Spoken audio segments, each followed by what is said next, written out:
And if you don't know who I am, if you're new to who I am a career coach, executive resume coach. I'm a podcast host, a live stream host. It'll take too long if I go through the entire list. It's kind of crazy. I need to probably tone it down a little bit. But I'm also a writing professor, taking what I've kind of garnered from the education space, trying to bring that and translate that to the online space. My tagline is bringing a little bit more humanness to this digitalness, and I truly mean that in the most sincere terms. I think that sometimes we get a little too much coconut and yachts, as I like to say, where everybody's happy-go-lucky, free, making $1 million. Hey, join me on Instagram. You can buy a yacht too. What are you waiting for?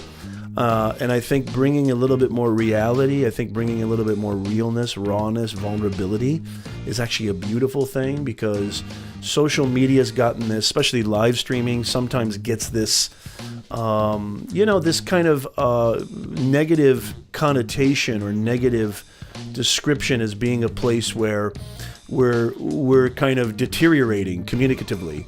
And I disagree vehemently with that. I think it's definitely not the medium, it's the use. It's impossible it takes great effort to be somebody, right? But it takes zero effort to be yourself. So trying to maintain that facade, trying to maintain and sustain, this image of, Roland is this perfect, Tim is this, or Nez is this. You can only do that for so long until there's cracks, right? And people start seeing the real you. It's going to come out eventually. It's impossible to hide that. So why hide it? I mean, why not? Here's what's funny is I told my class this the other day, if you guys don't mind really quickly. So, we were talking about content, creating content, and we're going to get into a lot of cool stuff on this show. We were talking about creating content on Instagram and different platforms, especially dealing with live streaming. Most platforms now have incorporated live streaming. I wouldn't be surprised if Pinterest, which I'm not even on Pinterest, starts going live soon too. And I know all three of us are very adamant about live video and live streaming. So we were talking about creating content with my class, and one student said, well, I only like to see people, one student posited this, that only happy, only positive things get reach. That only if you create this veneer that you are all, encompassing and all, joyful and happy and just radiate this positivity, that's the content that really gets the most reach. I actually disagreed with that, and I got a couple of students to agree with me on this. I feel that the more you're vulnerable, the more that you're who you are, the more that you communicate like, hey, I've had a really bad day today. I'm going to talk about it.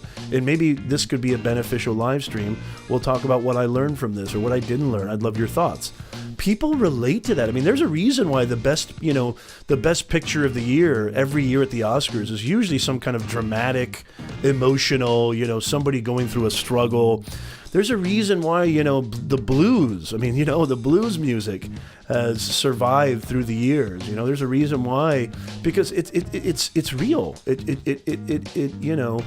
It displays that human buffet of emotions, right? On full display. And I think I've found this translates to content strategy and content marketing, if you will, especially live video. The only criteria is you got to be real. I think that's the only criteria. I think when it's all like, hey, I'm perfect, I'm Nez, and I always got my stuff together, that's bad boogie. You're just not going to get the same, I don't think you're going to get the same kind of reach. So whether or not you like, being you or not, I think it's impossible to sustain that artificial self, if that makes sense.